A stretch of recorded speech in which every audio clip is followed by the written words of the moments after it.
ആത്മഹത്യ ചെയ്ത എഞ്ചിനീയറിംഗ് വിദ്യാർത്ഥി ജിഷ്ണു പഠിച്ച തൃശൂർ നെഹ്റു കോളേജിൽ ഇടിമുറിയുണ്ടെന്ന് സീനിയർ വിദ്യാർത്ഥിയുടെ വെളിപ്പെടുത്തൽ. പിആർഒ സഞ്ജിത് വിശ്വനാഥന്റെ മുറിയിലിട്ടാണ് വിദ്യാർത്ഥികളെ ക്രൂരമായി മർദ്ദിക്കുന്നത്. മുൻമന്ത്രി കെ.പി. വിശ്വനാഥന്റെ മകനാണ് പിആർഒ സഞ്ജിത് വിശ്വനാഥൻ. ജിഷ്ണു മരിച്ചു അല്ലെങ്കിൽ കൊല ചെയ്യപ്പെട്ടു എന്ന് തന്നെ നമുക്ക് പറയാം. പക്ഷേ പലരും നമ്മുടെ കോളേജിൽ ജീവിച്ച് മരിച്ചുകൊണ്ടിരിക്കുകയാണ്. കാരണം ഈ കോളേജ് മാനേജ്മെന്റ് ഹരാസ്മെന്റ് എന്ന് പറഞ്ഞു കഴിഞ്ഞാൽ ചില്ലറയല്ല. അവരെന്ന് പറഞ്ഞു കഴിഞ്ഞാൽ ആ ഇടിമുറി എന്ന് പറയുന്ന സംഭവമുണ്ട് ഞങ്ങളുടെ കോളേജിൽ. അവിടെ കയറ്റി കഴിഞ്ഞാൽ പിആർഒ, അതായത് മുൻ മന്ത്രി വിശ്വനാഥന്റെ മോൻ സഞ്ജിത്ത് വിശ്വനാഥന്റെ റൂമിൽ കയറി കഴിഞ്ഞു കഴിഞ്ഞാൽ അവിടെ ഇടിമുറി എന്നാണ് ഞങ്ങൾ വിളിക്കുക. അതിൽ കയറി കഴിഞ്ഞാൽ ഇടി കിട്ടിയിരിക്കും. അത് എന്ത് കേസായാലും ശരി, അതിൽ ഇടി കിട്ടിയിരിക്കും. അത്രയ്ക്ക് നമുക്ക് പേടിയാണ്. ഇപ്പൊ പ്രതികരിക്കാൻ ഒരാൾ പൊന്തി വന്നു കഴിഞ്ഞാൽ അവരെ എങ്ങനെ എന്ത് നോക്കിയാലും എന്ത് ചെയ്തിട്ടായാലും അവരെ അടിച്ചമർത്തുക. അതാണ് നെഹ്റു കോളേജിന്റെ ഒരു രീതി. ജിഷ്ണുവിനെ ഇതുവരെ മർദ്ദിച്ചിട്ടില്ലെന്നാണ് നമുക്ക് കിട്ടാൻ പറ്റിയ അറിവ്. പലരും ഈ പറയുന്നത് സഹിച്ച് കടിച്ചു മുറുക്കി, നമുക്ക് ഒരു വാക്ക് പോലും പുറത്തോട്ട് പറയാതെ കടിച്ചു മുറുക്കി ജീവിക്കുന്ന ഒരുപാട് പേര് എന്റെ സുഹൃത്തുക്കളെ എനിക്കറിയാം. പക്ഷെ ഇവനെന്തോ അത് സഹിക്കാൻ പറ്റിയില്ല. പിന്നെ അവനൊന്നും ആലോചിച്ചില്ല. അറിയില്ല നമുക്ക് എന്താണ് സംഭവിച്ചതെന്ന് അറിയില്ല. അവൻ എന്തൊക്കെയാ അവന്റെ മനസ്സിലൂടെ പോയതെന്ന് നമുക്കറിയില്ല. ഈ വാർത്തയുടെ കൂടുതൽ വിവരങ്ങളുമായി ദിൽജിത്ത് കൂടി ചേരുകയാണ്. ദിൽജിത്ത്, കേരള മനസാക്ഷിയെ തന്നെ ഞെട്ടിക്കുന്ന ഒരു വാർത്തയാണ് പുറത്തു വന്നിരിക്കുന്നത്. വിദ്യാർത്ഥികൾക്ക് കോളേജിൽ ക്രൂരമായ മർദ്ദനം ഏൽക്കേണ്ടി വരിക. എന്തൊക്കെയാണ് കൂടുതൽ വിശദാംശങ്ങൾ? ഗ്രീഷ്മ, തീർച്ചയായും കേരളത്തിൽ കേട്ടുകേൾവിയില്ലാത്ത തരത്തിലുള്ള ഒരു വാർത്തയാണ് ഒന്നാം വർഷ എഞ്ചിനീയറിംഗ് വിദ്യാർത്ഥി ജിഷ്ണു ആത്മഹത്യ ചെയ്ത തൃശൂർ പാമ്പാടിയിലെ നെഹ്റു എഞ്ചിനീയറിംഗ് കോളേജിൽ നിന്ന് പുറത്തുവരുന്നത്. കോളേജിൽ ഇടിമുറി പ്രവർത്തിക്കുന്നുണ്ട്. ഇവിടെ വിദ്യാർത്ഥികളെ എത്തിച്ച് ക്രൂരമായി മർദ്ദന മുറകൾക്ക് വിധേയരാക്കാറുണ്ട് എന്ന ഒരു പ്രതികരണമാണ്, വെളിപ്പെടുത്തലാണ് സീനിയർ വിദ്യാർത്ഥിയുടെ ഭാഗത്തു നിന്ന് ഉണ്ടായത്. കോളേജിന്റെ പിആർഒയും മുൻ മന്ത്രി കെ.പി. വിശ്വനാഥന്റെ മകനുമായ സഞ്ജിത്ത് വിശ്വനാഥന്റെ ഒഫീഷ്യൽ ക്യാബിനാണ് ഇത്തരത്തിൽ മർദ്ദന മുറകൾക്കായി ഉപയോഗിക്കുന്നത്. ഇടിമുറിയിൽ എത്തിച്ചാണ് കോളേജിലെ വിദ്യാർത്ഥികളുമായിട്ടുള്ള എല്ലാ പ്രശ്നങ്ങൾക്കും പരിഹാരം കണ്ടെത്തുന്നതും അവരുമായി സംസാരിക്കുന്നതും. ഈ തരത്തിൽ മുറിയിൽ എത്തിച്ച് ഇടിമുറിയിൽ കയറ്റിയാൽ കേട്ടാലറിക്കുന്ന ഭാഷയിലാണ് ഇത്തരത്തിൽ ശകാരവും അതോടൊപ്പം മറ്റ് മർദ്ദന മുറകളും ഉണ്ടാകുന്നത്. ഈ രീതിയിൽ ഉണ്ടാകുന്ന മർദ്ദനത്തോടും മറ്റ് അവഹേളനത്തോടും എല്ലാം തന്നെ പ്രതികരിച്ചാൽ ഇന്റേണൽ മാർക്കും അറ്റൻഡൻസും കുറയ്ക്കുമെന്നും ഇയർ ഔട്ട് ആക്കുമെന്നും അടക്കമുള്ള ഭീഷണികളാണ് മാനേജ്മെന്റിന്റെ ഭാഗത്തു നിന്നും അധ്യാപകരുടെ ഭാഗത്തു നിന്നും ഉണ്ടാകുന്നത്. അതുകൊണ്ട് തന്നെ ഇത്തരത്തിലുള്ള സംഭവങ്ങളൊന്നും പുറത്ത് വന്നിരുന്നില്ല. ഇപ്പോൾ ജിഷ്ണുവിന്റെ ആത്മഹത്യയോട് കൂടിയാണ് ഇത്തരത്തിലുള്ള സംഭവങ്ങൾ പുറത്തേക്ക് വരുന്നതും ഇത്തരത്തിലുള്ള വെളിപ്പെടുത്തലുകളുമായി സീനിയർ വിദ്യാർത്ഥികൾ അടക്കമുള്ള ആളുകൾ പുറത്തേക്ക് വരുന്നതും. കഴിഞ്ഞ ദിവസങ്ങളിൽ പരീക്ഷാ ദിവസം യൂണിവേഴ്സിറ്റി പരീക്ഷ നടക്കുന്നതിനിടയിൽ ജിഷ്ണു കോപ്പി അടിച്ചുവെന്ന് ആരോപിച്ചുകൊണ്ട് ജിഷ്ണുവിനെ പരീക്ഷാ ഹാളിൽ എഴുന്നേൽപ്പിച്ചു നിർത്തുകയും അവിടെ അവഹേളിക്കുകയും ശകാരിക്കുകയും ചെയ്തിരുന്നു. അതിനുശേഷം ഉത്തരക്കടല. ശരി ദിൽജിത്ത്, മറ്റു വാർത്തകളിലേക്ക്. CPM കേന്ദ്ര കമ്മിറ്റി യോഗം തിരുവനന്തപുരത്ത് സമാപിച്ചു. രാഷ്ട്രീയ കാർഷിക നയരേഖാ റിപ്പോർട്ടുകൾക്ക് ജനറൽ സെക്രട്ടറി സീതാറാം യെച്ചൂരി മറുപടി പറഞ്ഞു. സംഘടനാ വിഷയങ്ങളും യോഗം ചർച്ച ചെയ്തു. കേന്ദ്ര കമ്മിറ്റി കൈക്കൊണ്ട തീരുമാനങ്ങളിൽ സംതൃപ്തിയുണ്ടെന്ന് VS അച്യുതാനന്ദൻ മാധ്യമങ്ങളോട് പറഞ്ഞു. കൂടുതൽ വിവരങ്ങളുമായി ഷീജ ചേരുകയാണ്. ഷീജ, 5 സംസ്ഥാനങ്ങളിൽ നിയമസഭാ തെരഞ്ഞെടുപ്പ് വരാനിരിക്കുന്ന ഒരു സാഹചര്യത്തിൽ കൂടിയാണ് കേന്ദ്ര കമ്മിറ്റി ചേർന്നത്.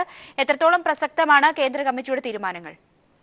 ചർച്ച നടന്നിട്ടില്ല എന്നുള്ളതാണ് നമുക്ക് മനസ്സിലാക്കാൻ കഴിയുന്നത്. കേരളത്തിൽ നിന്നുള്ള ചില അംഗങ്ങളെങ്കിലും നടപടി വേണമെന്ന ആവശ്യം ഗ്രീഷ്മ, പ്രധാനമായും സംഘടനാ വിഷയങ്ങളിൽ ഉൾപ്പെടെ നിർണായകമായ തീരുമാനങ്ങൾ കൈക്കൊണ്ടുകൊണ്ടാണ് തിരുവനന്തപുരത്ത് ചേർന്ന 3 ദിവസമായി ചേർന്ന CPMന്റെ കേന്ദ്ര കമ്മിറ്റി യോഗം ഇപ്പോൾ സമാപിച്ചിരിക്കുന്നത്. പ്രധാനമായും സംഘടനാ വിഷയങ്ങൾ ഇന്ന് മാത്രമാണ് ചർച്ച ചെയ്തത്. കഴിഞ്ഞ 2 ദിവസങ്ങളിലായി പ്രധാനമായും ചർച്ച ചെയ്തത് രാഷ്ട്രീയ റിപ്പോർട്ടും അതോടൊപ്പം തന്നെ കാർഷിക നയരേഖ റിപ്പോർട്ടുമായിരുന്നു. ഇതിൽ കാർഷിക റിപ്പോർട്ട് പ്രത്യേകിച്ചും രാജ്യത്താകെയായി കാർഷിക മേഖലയിൽ ഉണ്ടായിട്ടുള്ള പ്രതിസന്ധികളെ മറികടക്കാൻ വേണ്ടിയുള്ള ഒരു ബദൽ രേഖയായിരുന്നു കാർഷിക നയരേഖ റിപ്പോർട്ട്. ഇത് ചർച്ച ചെയ്യുകയും അതിനുള്ള മറുപടി ഇന്ന് CPMന്റെ ജനറൽ സെക്രട്ടറി ആയിട്ടുള്ള സീതാറാം യെച്ചൂരി നൽകുകയും ചെയ്തു. സുപ്രധാനമായ മറ്റൊന്ന് രാഷ്ട്രീയ റിപ്പോർട്ടായിരുന്നു. രാഷ്ട്രീയ റിപ്പോർട്ടിൽ പ്രധാനമായും 5 സംസ്ഥാനങ്ങളിലെ തെരഞ്ഞെടുപ്പ് തന്നെയായിരുന്നു പ്രധാനമായും ചർച്ച ചെയ്തത്. UP ഉൾപ്പെടെയുള്ള ഈ 5 സംസ്ഥാനങ്ങളിലും കേന്ദ്ര കക്ഷികളുമായുള്ള ദേശീയ കക്ഷികളുമായുള്ള ഒരു സഖ്യം വേണ്ട എന്നൊരു നിലപാടായിരുന്നു ചർച്ചയിൽ പൊതുവായി ഉയർന്നു വന്നിട്ടുള്ളത്. ഇതിൽ പ്രാദേശിക തലത്തിൽ കൂട്ടുകെട്ടുകൾ ആകാം എന്നൊരു സമവായത്തിലേക്കും കാര്യങ്ങൾ എത്തി നിൽക്കുന്നു. ഏതായാലും ഇത് സംബന്ധിച്ച സംബന്ധിച്ചെല്ലാം ഒരു വ്യക്തമായ രൂപരേഖ തയ്യാറായി കഴിഞ്ഞിട്ടുണ്ട്. ഇത് സംബന്ധിച്ചുള്ള കേന്ദ്ര കമ്മിറ്റി കൈക്കൊണ്ടിട്ടുള്ള തീരുമാനങ്ങൾ എല്ലാം തന്നെ അല്പസമയത്തിനകം തന്നെ 4 മണിയോടുകൂടി CPIMന്റെ ജനറൽ സെക്രട്ടറി സീതാറാം യെച്ചൂരി വാർത്താ സമ്മേളനത്തിലൂടെ വ്യക്തമാക്കുന്നതായിരിക്കും. നാളെ മുതൽ 3 ദിവസം സംസ്ഥാന നേതൃയോഗങ്ങൾ ചേരുന്നുണ്ട്. ഈ നേതൃയോഗങ്ങളിലായിരിക്കും കേന്ദ്ര കമ്മിറ്റി കൈക്കൊണ്ട തീരുമാനങ്ങൾ നടപ്പിലാക്കാൻ വേണ്ടിയുള്ള ചർച്ചകൾ നടക്കുക. ഏതായാലും 3 ദിവസമായി ചേർന്ന CPIMന്റെ കേന്ദ്ര കമ്മിറ്റി യോഗത്തിനാണ് തിരുവനന്തപുരത്ത് ഇപ്പോൾ സമാപനമായിരിക്കുന്നത്. കേന്ദ്ര കമ്മിറ്റിയിലെ ചർച്ചകളിൽ പൂർണ്ണ തൃപ്തിയെന്ന് VS അച്യുതാനന്ദൻ. തീരുമാനങ്ങളെല്ലാം ന്യായമെന്നും VS പ്രതികരിച്ചു. പത്രത്തിലെ നിങ്ങൾക്ക് തരും ഒഫീഷ്യലായിട്ട്. പാർട്ടി എന്തെങ്കിലും അങ്ങോട്ട് പറഞ്ഞിട്ടുണ്ടോ? എന്നോടൊന്നും പറഞ്ഞിട്ടില്ല. തൃപ്തനാണോ ചർച്ചകളിൽ? തൃപ്തികരമായ കാര്യങ്ങളൊക്കെയാണ് നടന്നിരിക്കുന്നത്. സ്റ്റേറ്റ് കമ്മിറ്റി, സെൻട്രൽ കമ്മിറ്റിയിൽ എല്ലാ ന്യായമായ തീരുമാനങ്ങളാണ് എടുത്തിരിക്കുന്നത്. ബന്ധു നിയമന കേസിൽ വ്യവസായ വകുപ്പ് അഡീഷണൽ ചീഫ് സെക്രട്ടറി പോൾ ആന്റണിയെ വിജിലൻസ് പ്രതി ചേർത്തതിൽ പ്രതിഷേധമറിയിക്കാൻ IAS അസോസിയേഷൻ നാളെ മുഖ്യമന്ത്രിയെ കാണും. നാളെ രാവിലെ 9 മണിക്കാണ് കൂടിക്കാഴ്ച നടത്തുക. പ്രതിഷേധ സൂചകമായി 25 IASകാർ നാളെ അവധിക്ക് അപേക്ഷ നൽകി. അസോസിയേഷന്റെ തീരുമാനപ്രകാരമാണ് നടപടി. സംസ്ഥാന വിജിലൻസ് ഡയറക്ടറുടെ അധികാര ദുർവിനിയോഗത്തിൽ IASകാരുടെ മനോവീര്യം തകർക്കുന്നതിലും വ്യവസായ വകുപ്പ് പ്രിൻസിപ്പൽ സെക്രട്ടറി പോൾ ആന്റണിയെ പ്രതി ചേർത്ത് വിജിലൻസ് FIR കോടതിയിൽ സമർപ്പിച്ച നടപടിയിലും പ്രതിഷേധിച്ചാണ് സംസ്ഥാനത്ത് IASകാർ കൂട്ട അവധിയെടുക്കുന്നത്. അഡീഷണൽ ചീഫ് സെക്രട്ടറിമാർ ഉൾപ്പെടെ 25-ലധികം IAS ഉദ്യോഗസ്ഥരാണ് ചീഫ് സെക്രട്ടറിക്ക് കാഷ്വൽ ലീവിന്റെ അപേക്ഷ നൽകിയത്. ഇതിനു പുറമെ 6 ജില്ലകളിലെ കളക്ടർമാരും അവധിക്ക് അപേക്ഷ നൽകിയിരിക്കുകയാണ്. കഴിഞ്ഞ ദിവസം ചേർന്ന IAS അസോസിയേഷന്റെ യോഗത്തിൽ വിജിലൻസ് ഡയറക്ടറുടെ നടപടിയെ രൂക്ഷമായി വിമർശിച്ചിരുന്നു. വിജിലൻസ് അന്വേഷണ നടപടികളിൽ ജോലി ചെയ്യുന്നതിനുള്ള അസംതൃപ്തി, ദുഃഖം, അമർഷം എന്നിവയൊക്കെ ചൂണ്ടിക്കാട്ടി IAS അസോസിയേഷൻ പ്രമേയവും പാസാക്കിയിട്ടുണ്ട്. തങ്ങളുടെ പ്രശ്നങ്ങൾ മുഖ്യമന്ത്രിയെ ധരിപ്പിക്കാൻ മുഖ്യമന്ത്രിയുമായി കൂടിക്കാഴ്ച നടത്താനും IAS അസോസിയേഷൻ ഭാരവാഹികൾ തീരുമാനിച്ചിരിക്കുകയാണ്. സംസ്ഥാനത്ത് ഇതാദ്യമായാണ് IAS ഉദ്യോഗസ്ഥർ കൂട്ട അവധിയിലേക്ക് പോകുന്നത്. എന്നാൽ തങ്ങൾ അവധിയിലാണെങ്കിലും നേരത്തെ പറഞ്ഞിട്ടുള്ള യോഗങ്ങളിൽ പങ്കെടുക്കുമെന്ന് അവധി നൽകിയിട്ടുള്ള IAS ഉദ്യോഗസ്ഥർ വ്യക്തമാക്കി. അതേസമയം സംസ്ഥാനത്ത് ഭരണപ്രതിസന്ധി ഉണ്ടാക്കാനുള്ള നീക്കമാണ് ഒരു വിഭാഗം IAS ഉദ്യോഗസ്ഥർ ഇപ്പോൾ കാണിക്കുന്നതെന്നാണ് പൊതുവെയുള്ള വിലയിരുത്തൽ. Sunil Arumanoor, news bureau, Thiruvananthapuram. IASകാർ സംഘടിതമായി കൂട്ടവധിയെടുക്കുന്നത് നിയമവ്യവസ്ഥയോടുള്ള വെല്ലുവിളിയാണെന്ന് ഭരണകൂടത്തെ ഭീഷണിപ്പെടുത്താൻ ഇവർക്ക് അവകാശമോ അധികാരമോ ഇല്ല. മസൂറിൽ കുതിരകയറ്റത്തിൽ പരിശീലനം നേടിയത് ഭരണാധികാരികളുടെ മേൽ കുതിര കയറാനല്ലെന്നും ചെറിയാൻ ഫിലിപ്പിന്റെ ഫേസ്ബുക്ക് പോസ്റ്റ്. തിരികെ വാർത്തകളിലേക്ക്. 5 സംസ്ഥാനങ്ങളിലേക്ക് നിയമസഭാ തെരഞ്ഞെടുപ്പ് നടക്കുന്നതിനാൽ ബജറ്റ് അവതരണം മാറ്റിവെക്കണമെന്ന പ്രതിപക്ഷ ആവശ്യം കേന്ദ്ര സർക്കാർ തള്ളി. മുൻ നിശ്ചയിച്ചപ്രകാരം ജനുവരി 31-ന് സഭാ സമ്മേളനം വിളിച്ചു ചേർത്തുകൊണ്ടുള്ള രാഷ്ട്രപതിയുടെ വിജ്ഞാപനമിറങ്ങി. അതേസമയം പ്രതിപക്ഷ ആവശ്യത്തിൽ അഭിപ്രായം ആരാഞ്ഞുള്ള തിരഞ്ഞെടുപ്പ് കമ്മീഷന്റെ നോട്ടീസിന് നാളെ കേന്ദ്ര സർക്കാർ മറുപടി നൽകും. ഉത്തർപ്രദേശ് ഉൾപ്പെടെ 5 സംസ്ഥാനങ്ങളിലേക്ക് നിയമസഭാ തിരഞ്ഞെടുപ്പ് നടക്കുന്നതിനാൽ ഫെബ്രുവരി 1-ന് നിശ്ചയിച്ച കേന്ദ്ര ബജറ്റ് അവതരണം മാറ്റിവെക്കണമെന്നാണ് പ്രതിപക്ഷ പാർട്ടികളുടെ ആവശ്യം. പഞ്ചാബ്, ഗോവ സംസ്ഥാനങ്ങളിൽ ഫെബ്രുവരി 4-ന് തിരഞ്ഞെടുപ്പ് നടക്കാനിരിക്കെ 3 ദിവസം മുൻപ് ബജറ്റ് പ്രഖ്യാപനങ്ങൾ വരുന്നത് വോട്ടർമാരെ സ്വാധീനിക്കാൻ ഇടയാക്കുമെന്നാണ് പ്രതിപക്ഷം ചൂണ്ടിക്കാട്ടുന്നത്. എന്നാൽ പ്രതിപക്ഷ ആവശ്യം തള്ളിക്കൊണ്ടാണ് ജനുവരി 31-ന് തന്നെ സമ്മേളനം വിളിച്ചു ചേർത്തുകൊണ്ടുള്ള രാഷ്ട്രപതിയുടെ വിജ്ഞാപനം പുറത്തിറങ്ങിയത്. ജനുവരി 31 മുതൽ ഏപ്രിൽ 12 വരെയാണ് ബജറ്റ് സമ്മേളനം. ജനുവരി 31-ന് രാഷ്ട്രപതിയുടെ നയപ്രഖ്യാപന പ്രസംഗത്തോടെ 16-ാം ലോക്സഭയുടെ 11-ാം സമ്മേളനം ആരംഭിക്കും. ഫെബ്രുവരി 1-ന് കേന്ദ്ര ധനമന്ത്രി അരുൺ ജെയ്റ്റ്ലി പൊതുബജറ്റ് അവതരിപ്പിക്കും. ഏപ്രിൽ 1 മുതൽ നടപ്പിലാക്കേണ്ട പല പദ്ധതികളും ഉള്ളതിനാൽ ബജറ്റ് നീട്ടിവെക്കാനാകില്ലെന്ന് അരുൺ ജെയ്റ്റ്ലി നേരത്തെ തന്നെ വ്യക്തമാക്കിയിരുന്നു. അതേസമയം ബജറ്റ് മാറ്റിവെക്കണമെന്ന പ്രതിപക്ഷ ആവശ്യത്തിൽ തിരഞ്ഞെടുപ്പ് കമ്മീഷൻ കേന്ദ്ര സർക്കാരിന് നോട്ടീസ് അയച്ചിട്ടുണ്ട്. എന്നാൽ ഭരണപരമായ കാര്യമായതിനാൽ സർക്കാർ തീരുമാനത്തിന് വഴങ്ങുക മാത്രമേ കമ്മീഷന് മുന്നിൽ മാർഗമുള്ളൂ. News bureau, Delhi. നിയമസഭാ തെരഞ്ഞെടുപ്പുകൾ പ്രഖ്യാപിച്ചിട്ടും വിദേശത്ത് അവധി ആഘോഷിക്കുന്ന രാഹുൽ ഗാന്ധിക്കെതിരെ കോൺഗ്രസിനുള്ളിൽ വിമർശനമുയരുന്നു. ആദ്യഘട്ട തെരഞ്ഞെടുപ്പ് നടക്കുന്ന പഞ്ചാബിലും ഗോവയിലും സ്ഥാനാർത്ഥി നിർണയം വൈകുന്നതായും നേതാക്കൾ. അതേസമയം BJPയുടെ ആദ്യഘട്ട സ്ഥാനാർത്ഥി പട്ടിക 14-ന് ശേഷം പ്രഖ്യാപിക്കും. അടുത്ത മാസം 4-നാണ് പഞ്ചാബിലെയും ഗോവയിലെയും വോട്ടെടുപ്പ്. പ്രചാരണത്തിന് പാർട്ടികൾക്ക് ലഭിക്കുന്നത് 20 ദിവസത്തിനടുത്ത് മാത്രം. പക്ഷേ സ്ഥാനാർത്ഥി ലിസ്റ്റ് പുറത്തിറക്കുന്നതിൽ കോൺഗ്രസിലും BJPയിലും പതിവ് പോലെ ആശയക്കുഴപ്പം ആരംഭിച്ചിരിക്കുന്നു. പാർട്ടി ഉപാധ്യക്ഷൻ രാഹുൽ ഗാന്ധിയുടെ വിദേശയാത്ര കോൺഗ്രസിനെ കുഴപ്പിക്കുന്നു. പാർട്ടി പഞ്ചാബ് സംസ്ഥാന അധ്യക്ഷൻ ക്യാപ്റ്റൻ അമരീന്ദർ സിംഗ് പ്രാഥമിക സ്ഥാനാർത്ഥി ലിസ്റ്റുമായി ഇന്നലെ ദില്ലിയിലെത്തി. ഹൈക്കമാൻഡ് നേതാക്കളുമായി കൂടിക്കാഴ്ചയ്ക്ക് ശ്രമം നടത്തുന്നു. ലിസ്റ്റിന് അന്തിമ അംഗീകാരം നൽകേണ്ട രാഹുൽ ഗാന്ധി മാത്രം ദില്ലിയിലില്ലാത്തത് കാര്യങ്ങൾ വൈകിപ്പിക്കുന്നു. തീയതി പ്രഖ്യാപിച്ചതിനെ തുടർന്ന് വേഗത്തിൽ ആരംഭിക്കേണ്ട തെരഞ്ഞെടുപ്പ് പ്രവർത്തനങ്ങൾ മനസ്സിലാക്കി രാഹുൽ ഗാന്ധി വിദേശയാത്ര വെട്ടിക്കുറച്ച് നേരത്തെ എത്തുമെന്ന് കേന്ദ്ര നേതാക്കൾ പ്രതീക്ഷിച്ചു. പക്ഷേ അതുണ്ടായില്ല. 9-ാം തീയതി രാഹുൽ മടങ്ങിയെത്തുമെന്നാണ് ഹൈക്കമാൻഡ് നേതാക്കളുടെ ഇപ്പോഴത്തെ പ്രതീക്ഷ. BJPയിലും ആദ്യഘട്ട സ്ഥാനാർത്ഥി പട്ടികയിലെ ആശയക്കുഴപ്പം തുടരുന്നു. 5 സംസ്ഥാനങ്ങളിലും മുഖ്യമന്ത്രി സ്ഥാനാർത്ഥിയെ പ്രഖ്യാപിക്കേണ്ടതില്ലെന്നാണ് പ്രാഥമിക ധാരണ. വ്യക്തികളെ മാത്രം ഉയർത്തിക്കാട്ടുന്നത് ജാതി മത സമവാക്യങ്ങളെ ബാധിക്കും. ഉത്തരേന്ത്യയിൽ മകരസംക്രാന്തി ആഘോഷം 14-ാം തീയതിയാണ്. അന്നേ ദിവസം വരെ നല്ല കാര്യങ്ങൾ തുടങ്ങാൻ നല്ലതല്ലെന്നാണ് വിശ്വാസം. അതിനാൽ 14-ന് ശേഷം മാത്രമേ പഞ്ചാബിലെയും ഗോവയിലെയും സ്ഥാനാർത്ഥി ലിസ്റ്റ് പ്രഖ്യാപിക്കുകയുള്ളൂ. ഇത് പ്രചാരണ പ്രവർത്തനങ്ങളെ ബാധിക്കുമെന്ന ആശങ്ക സ്ഥാനാർത്ഥി മോഹികൾക്കുമുണ്ട്. News bureau, Delhi. 5 സംസ്ഥാനങ്ങളിലേക്കുള്ള തെരഞ്ഞെടുപ്പ് സ്ഥാനാർത്ഥി നിർണയത്തിലും മോദി പിടിമുറുക്കുന്നു. സീറ്റ് തരപ്പെടുത്താൻ നേതാക്കൾ തമ്മിൽ മത്സരം വേണ്ടെന്ന് മോദി മുന്നറിയിപ്പ് നൽകി.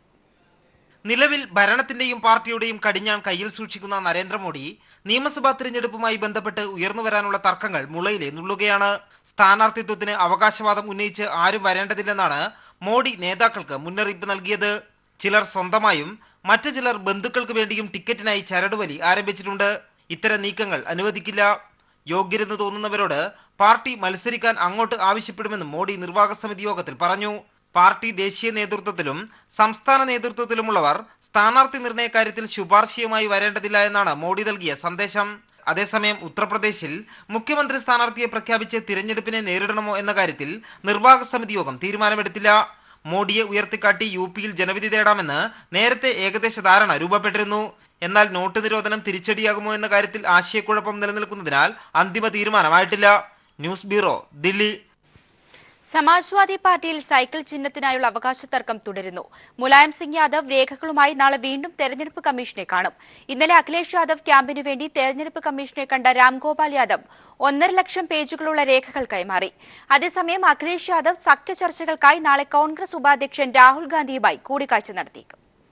അഖിലേഷ് യാദവ് ക്യാമ്പിന് വേണ്ടി തിരഞ്ഞെടുപ്പ് കമ്മീഷനെ കണ്ട രാംഗോപാൽ യാദവ് സൈക്കിൾ ചിഹ്നത്തിന് അവകാശമുണ്ടെന്ന് തെളിയിക്കുന്ന രേഖകളാണ് കൈമാറിയത്. അഖിലേഷിന് പിന്തുണ അറിയിച്ചുകൊണ്ട് MLA-മാരും MP-മാരും പാർട്ടി ഭാരവാഹികളും ഒപ്പുവെച്ച സത്യവാങ്മൂലമാണ് കമ്മീഷന് നൽകിയത്. 229 MLA-മാരിൽ 200-ലധികം പേരും 24 MP-മാരിൽ 15 പേരും അഖിലേഷിന് ഒപ്പമാണെന്ന് കാട്ടി സത്യവാങ്മൂലത്തിൽ ഒപ്പുവെച്ചിട്ടുണ്ടെന്ന് രാംഗോപാൽ യാദവ് അവകാശപ്പെട്ടു. 5000 പാർട്ടി ഭാരവാഹികളിൽ 4600 പേരുടെയും പിന്തുണ അഖിലേഷിനുണ്ട്. മുലായം സിംഗ് യാദവും രേഖകളുമായി നാളെ തിരഞ്ഞെടുപ്പ് കമ്മീഷനെ കാണും. ദില്ലിയിലേക്ക് പുറപ്പെടുന്നതിന് മുൻപ് മുലായവും ശിവപാൽ യാദവും ലക്നൌവിലെ പാർട്ടി ആസ്ഥാനത്ത് ചർച്ച നടത്തി.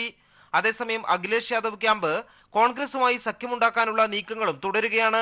ന്യൂനപക്ഷ വോട്ടുകളുടെ കേന്ദ്രീകരണമാണ് സഖ്യം വഴി അഖിലേഷ് ലക്ഷ്യമിടുന്നത്. സഖ്യ ചർച്ചകൾക്കായി നാളെ അഖിലേഷ് യാദവ് രാഹുൽ ഗാന്ധിയും പ്രിയങ്ക ഗാന്ധിയുമായി കൂടിക്കാഴ്ച നടത്തുമെന്നും സൂചനയുണ്ട്. M. Santhosh, news bureau, Delhi. I ഗ്രൂപ്പിന്റെ രഹസ്യയോഗം ആലപ്പുഴയിൽ നടന്നു. രമേശ് ചെന്നിത്തലയുടെ നേതൃത്വത്തിലാണ് യോഗം ചേർന്നത്. തന്റെ ഗ്രൂപ്പിൽപ്പെട്ട പ്രബലർ ഗ്രൂപ്പ് വിട്ടുപോകുമെന്ന സൂചനയാണ് ചെന്നിത്തലയെ രഹസ്യയോഗം വിളിക്കാൻ പ്രേരിപ്പിച്ചത്. സംസ്ഥാനത്തെ 14 ജില്ലാ കോൺഗ്രസ് പ്രസിഡന്റുമാരിൽ 8 പേർ തന്നോടൊപ്പമാണെന്നാണ് ഐ ഗ്രൂപ്പ് നേതാവായ രമേശ് ചെന്നിത്തലയുടെ അവകാശവാദം. ഇതിന്റെ ഭാഗമായി കഴിഞ്ഞ ദിവസം തിരുവനന്തപുരത്ത് ഇവരുടെ ഗ്രൂപ്പ് യോഗം വിളിക്കാൻ ആലോചിച്ചുവെങ്കിലും പലരും പങ്കെടുക്കില്ലെന്ന് ഉറപ്പായതോടെ യോഗം ഒഴിവാക്കുകയായിരുന്നു. പകരം ജില്ലകൾ തോറും അകന്നു നിൽക്കുന്നവരെ അടുപ്പിക്കുക എന്ന തന്ത്രമാണ് രമേശ് ചെന്നിത്തല ഇപ്പോൾ നടപ്പിലാക്കുന്നത്. കഴിഞ്ഞ ദിവസം ചെന്നിത്തലയുടെ വിശ്വസ്തനായിരുന്ന KC വേണുഗോപാലും ഗ്രൂപ്പിനെ തള്ളിപ്പറഞ്ഞതോടെയാണ് തൻ്റെ ഗ്രൂപ്പ് ശക്തിപ്പെടുത്തുന്നതിന് ചെന്നിത്തല ആലപ്പുഴയിൽ രഹസ്യയോഗം വിളിച്ചു ചേർത്തത്. രമേശ് ചെന്നിത്തലയുടെ തണലിൽ ഐ ഗ്രൂപ്പ് നേതാവായി വളർന്നു വന്ന M. ലിജുവും തനിക്ക് ഗോഡ്ഫാദർമാരില്ല എന്ന് തുറന്നു പറഞ്ഞതോടെ ആലപ്പുഴ ജില്ലയിലെ ഐ ഗ്രൂപ്പിൻ്റെ സ്ഥിതി പരുങ്ങലിലായിരിക്കുകയാണ്. ഞാൻ ജില്ലാ കോൺഗ്രസ് കമ്മിറ്റിയുടെ അധ്യക്ഷ സ്ഥാനത്ത് വന്നത് ഒരു ഗ്രൂപ്പിൻ്റെയും അടിസ്ഥാനത്തിലല്ല. ഇത്തരത്തിൽ ഐ ഗ്രൂപ്പിന്റെ ശക്തി സ്വന്തം ജില്ലയിൽ തന്നെ തകരുന്ന സാഹചര്യത്തിലാണ് തന്റെ പരിപാടികൾ വെട്ടിച്ചുരുക്കി രമേശ് ചെന്നിത്തല കഴിഞ്ഞ ദിവസം രാത്രിയിൽ ആലപ്പുഴയിൽ ക്യാമ്പ് ചെയ്തത്. തുടർന്ന് രാവിലെ മുൻ DCC പ്രസിഡന്റ് A. ഷുക്കൂറിന്റെ വസതിയിൽ KC വേണുഗോപാലും M. ലിജുവും കൂടാതെ കൊല്ലത്തെ 2 പ്രമുഖ ഐ ഗ്രൂപ്പ് നേതാക്കളുടെ യോഗം വിളിച്ചു ചേർത്തു. ഗ്രൂപ്പ് വിട്ടുപോകാൻ സാധ്യതയുള്ള നേതാക്കളെ ഒപ്പം നിർത്തി ഗ്രൂപ്പ് ശക്തിപ്പെടുത്തുക എന്ന തന്ത്രമാണ് രമേശ് ചെന്നിത്തല ഇപ്പോൾ നടപ്പിലാക്കുന്നത്. ഇതിന്റെ ഭാഗമായാണ് രാവിലെ ഐ ഗ്രൂപ്പിന്റെ രഹസ്യയോഗം ആലപ്പുഴയിൽ ചേർന്നത്. രഹസ്യയോഗത്തെക്കുറിച്ചുള്ള മാധ്യമപ്രവർത്തകരുടെ ചോദ്യത്തിന് രമേശ് ചെന്നിത്തല ക്ഷുഭിതനായാണ് മറുപടി നൽകിയത്. പാർട്ടിയുടെ അകത്തെ കാര്യങ്ങൾ ഇന്നിവിടെ ചർച്ച ചെയ്യുന്നില്ല. ഇന്ന് പൊതുവായ വിഷയങ്ങളാണ്. Shajahan, news bureau, Alappuzha. CPM Idukki ജില്ലാ സെക്രട്ടേറിയറ്റ് അംഗം PA രാജുവിന്റെ മൃതദേഹം കോട്ടയം മെഡിക്കൽ കോളേജിന് കൈമാറി. മെഡിക്കൽ വിദ്യാർത്ഥികൾക്ക് പഠനാവശ്യത്തിന് മൃതദേഹം കൈമാറണമെന്ന അദ്ദേഹത്തിന്റെ ആഗ്രഹം അനുസരിച്ചാണിത്. കോളേജ് ക്യാമ്പസിൽ പൊതുദർശനത്തിന് വെച്ച ശേഷമാണ് CPM നേതാക്കളുടെയും ജനപ്രതിനിധികളുടെയും സാന്നിധ്യത്തിൽ മൃതദേഹം കൈമാറിയത്. ഒരു കമ്മ്യൂണിസ്റ്റുകാരൻ ജീവിതശേഷവും പൊതുജനത്തെ സേവിക്കാൻ ലഭിക്കുന്ന അവസരമാണെന്ന തിരിച്ചറിവിൽ ഭൗതിക ശരീരം കൊൽക്കത്തയിലെ മെഡിക്കൽ കോളേജിന് വിട്ടു നൽകിയ ജനനേതാവ് ജ്യോതി ബസുവിന്റെ മാതൃകയാണ് മലയോര മേഖലയിലെ ജനകീയ നേതാവ് PA രാജുവിന് പ്രചോദനമായത്. അസാമാന്യ സംഘടനാ പാടവത്തിലൂടെ മലയോര നാട്ടിൽ തൊഴിലാളി വർഗ ഐക്യം കെട്ടിപ്പടുക്കുന്നതിൽ രാജു മുഖ്യ പങ്കുവഹിച്ചു. 4 പതിറ്റാണ്ടുകാലം നീണ്ട സമർപ്പിത ജീവിതത്തിനൊടുവിൽ തന്റെ ശരീരവും സമൂഹത്തിന് സമർപ്പിച്ചുകൊണ്ടാണ് രാജു അനശ്വരനാകുന്നത്. അധ്വാനവർഗത്തിനായി ജീവിതം ഒഴിഞ്ഞുവെച്ച രാജു പാർട്ടിയെയും തൊഴിലാളികളെയുമാണ് കുടുംബമായി കണ്ടത്. കോട്ടയം മെഡിക്കൽ കോളേജ് വിദ്യാർത്ഥികൾക്ക് പഠനാവശ്യത്തിനായാണ് മൃതദേഹം വിട്ടു നൽകിയത്. വൈദ്യുതി മന്ത്രി MM മണി, CPIM സംസ്ഥാന സെക്രട്ടേറിയറ്റ് അംഗം KJ തോമസ്, കോട്ടയം ജില്ലാ സെക്രട്ടറി VN വാസവൻ, ഇടുക്കി ജില്ലാ സെക്രട്ടറി KK ജയചന്ദ്രൻ എന്നിവർ ചേർന്നാണ് കോട്ടയം മെഡിക്കൽ കോളേജ് അധികൃതർക്ക് മൃതദേഹം കൈമാറിയത്. രാഷ്ട്രീയ മതവേർതിരിവുകൾക്കപ്പുറം ഏവർക്കും പൊതുസ്വീകാരനായ CPM ഇടുക്കി ജില്ലാ സെക്രട്ടേറിയറ്റ് അംഗമായ PA രാജു അർബുദബാധയെ തുടർന്ന് വെള്ളിയാഴ്ച രാത്രിയാണ് മരണത്തിന് കീഴടങ്ങിയത്. ഇടുക്കി ജില്ലയിലെ വിവിധ കേന്ദ്രങ്ങളിൽ പൊതുദർശനത്തിന് വെച്ച മൃതദേഹം ശനിയാഴ്ച വൈകിട്ടോടെ കോട്ടയം മെഡിക്കൽ കോളേജിൽ എത്തിക്കുകയായിരുന്നു. TP Prashanth, news bureau, Kottayam. സംസ്ഥാന സ്കൂൾ കലോത്സവത്തിനുള്ള അതിഥികളെ വരവേൽക്കാനുള്ള ഒരുക്കത്തിലാണ് കണ്ണൂർ. 57 അധ്യാപകർ ചേർന്നൊരുക്കുന്ന സ്വാഗത ഗാനത്തോടെയാവും ഇത്തവണ അരങ്ങുണരുന്നത്.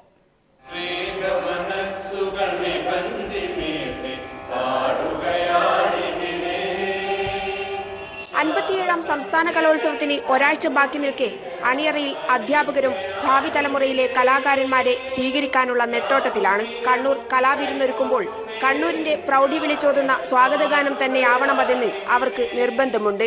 57ാമത് കലോത്സവത്തിന്റെ പ്രതീകമായി 57 അധ്യാപകരാണ് ഇത്തവണ കലോത്സവ കലാകാരന്മാരെ സ്വാഗതഗാനവുമായി വരവേൽക്കുക. പാതിരയാട് കോട്ടയം രാജാസ് ഹൈസ്കൂളിലെ സംഗീതാധ്യാപകൻ ദിലീപ് കുമാറാണ് സ്വാഗതഗാനത്തിന്റെ സംഗീത സംവിധാനം നിർവഹിച്ചിരിക്കുന്നത്.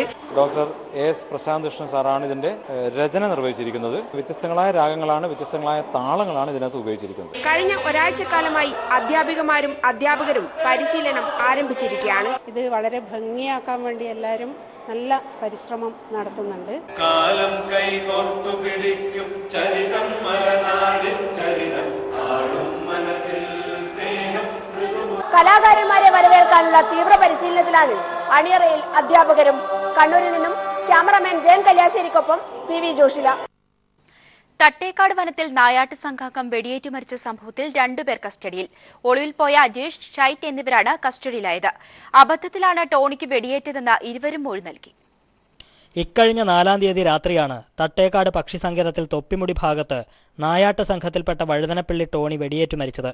സംഘത്തിലുണ്ടായിരുന്ന ബേസിലിനെ ഗുരുതര പരിക്കുകളോടെ ആശുപത്രിയിൽ പ്രവേശിപ്പിക്കുകയും ചെയ്തിരുന്നു. ഇതിനിടെയാണ് കൂട്ടത്തിലുണ്ടായിരുന്ന അജീഷ്, ഷൈറ്റ് എന്നിവർ ഒളിവിൽ പോയത്. പോലീസും വനംവകുപ്പും ചേർന്ന് നടത്തിയ അന്വേഷണത്തിൽ സംഭവസ്ഥലത്ത് നിന്ന് തോക്ക് കണ്ടെടുത്തു. ആനയുടെ ആക്രമണത്തിലാണ് ടോണി മരിച്ചത് എന്നാണ് ആദ്യം വിവരം ലഭിച്ചതെങ്കിലും വെടിയേറ്റാണ് മരണം സംഭവിച്ചതെന്ന് ടോണിയുടെ പോസ്റ്റ്മോർട്ടം റിപ്പോർട്ടിൽ തെളിഞ്ഞു. എന്നാൽ വനത്തിൽ നിന്നും കണ്ടെടുത്ത തോക്കിൽ നിന്നല്ല വെടിയേറ്റതെന്ന് അന്വേഷണ സംഘം സ്ഥിരീകരിച്ചിട്ടുണ്ട്. കയ്യിൽ കരുതിയിരുന്ന മറ്റൊരു തോക്കിൽ നിന്നാണ് ടോണിക്ക് വെടിയേറ്റിരിക്കുന്നതെന്നും സംഭവത്തിന് ശേഷം ഒളിവിൽ പോയവർ ഈ തോക്ക് അവിടെ നിന്നും മാറ്റിയതായും അന്വേഷണ സംഘം നിഗമനത്തിലെത്തിയിരുന്നു. ഈ 2 പേർക്കുമായി പോലീസ് നടത്തിയ ദിവസങ്ങൾ നീണ്ട തിരച്ചിലിനൊടുവിലാണ് ഇപ്പോൾ പിടിയിലായിരിക്കുന്നത്.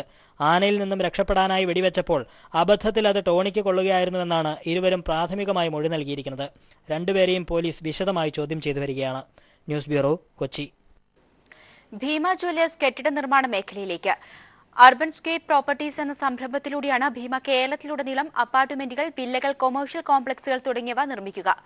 അർബൻ സ്കേപ്പിന്റെ ആദ്യ പ്രൊജക്ട് തിരുവനന്തപുരത്ത് ഉടൻ ആരംഭിക്കുമെന്നും പിന്നീട് രാജ്യത്തിന്റെ മറ്റിടങ്ങളിലേക്കും നിർമ്മാണ പ്രവർത്തനം വ്യാപിപ്പിക്കുമെന്നും Bhima group chairman doctor B Govindan പറഞ്ഞു. തിരുവനന്തപുരത്ത് വാർത്താ സമ്മേളനത്തിൽ urbanscape properties managing director Suhas MS, director Gayathri Suhas തുടങ്ങിയവരും പങ്കെടുത്തു. സ്പോർട്സ് വാർത്തകൾ.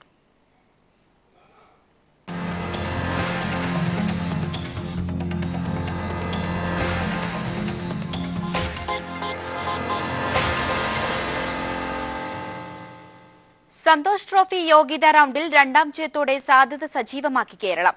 ആന്ധ്രാപ്രദേശിന് ഏകപക്ഷീയമായ 3 ഗോളുകൾക്ക് തകർത്താണ് കേരളം യോഗ്യത കടമ്പ കടക്കാനുള്ള സാധ്യത സജീവമാക്കിയത്. ഇന്ന് തെലങ്കാന തമിഴ്നാടിനെയും ലക്ഷദ്വീപ് സർവീസസിനെയും നേരിടും. നിർണായക മത്സരമായതിനാൽ ആക്രമണത്തിനൂന്നിയായിരുന്നു തുടക്കം മുതലേ കേരളം കളിച്ചു തുടങ്ങിയത്. കഴിഞ്ഞ കളിയിൽ പുതുച്ചേരിക്കെതിരെ 3-ാം മിനിറ്റിൽ ഗോളടിച്ച ആതിഥേയർ ഇത്തവണ ആന്ധ്രയ്ക്കെതിരെ 2-ാം മിനിറ്റിൽ ആദ്യ ഗോളടിച്ചു. ഇടതുവിങ്ങിൽ നിന്നും എസ്ലിജോ എറിഞ്ഞ നീളൻ ത്രോ സീസന്റെ തലയിൽ തട്ടി ആന്ധ്രയുടെ പെനാൽറ്റി ബോക്സിൽ വന്നത് ക്യാപ്റ്റൻ ഉസ്മാൻ ഗോളാക്കുകയായിരുന്നു. 23-ാം മിനിറ്റിൽ കണ്ണൂർ സ്വദേശി സഹൽ സി മുഹമ്മദിലൂടെ കേരളം ലീഡ് ഉയർത്തി. മധ്യനിരയിൽ നിന്നും 5 ആന്ധ്ര താരങ്ങളെ മറികടന്ന ഒറ്റയാൾ പ്രകടനത്തിനൊടുവിൽ സഹൽ തൊടുത്ത ഷോട്ട് ഗോളിയുടെ കയ്യിൽ തട്ടി വലയിൽ തന്നെ വീഴുകയായിരുന്നു.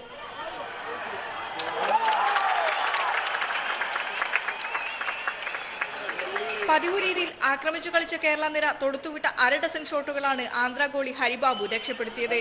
ആക്രമണത്തിലും പ്രതിരോധത്തിലും ഒരേപോലെ തിളങ്ങിയ എസ് ലിജു 35-ാം മിനിറ്റിൽ കേരളത്തിന് വേണ്ടി 3-ാമത്തെ ഗോൾ നേടി.